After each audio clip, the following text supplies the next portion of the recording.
The women's welfare organization Seinraij today observed the International Women's Day at Seinraij Hall, Iongpiah, Jowai, in the presence of M. Lakyang, DMC SSA, West Jaintia Hills, as chief guest. Addressing the function, she lauded the organization for commemorating the International Women's Day. While addressing the function, she said that women's education in the rural areas is the need of the hour.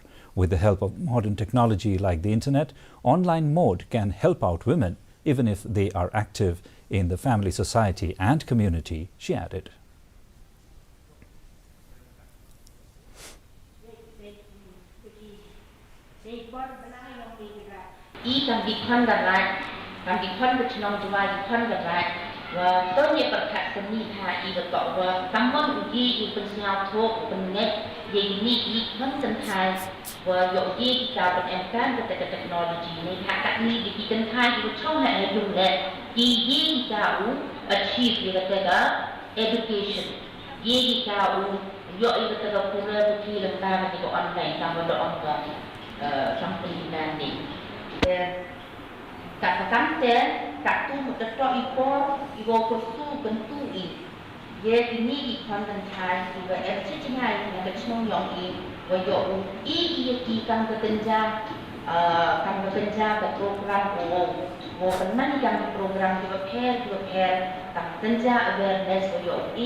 Holi, the festival of colors, is being celebrated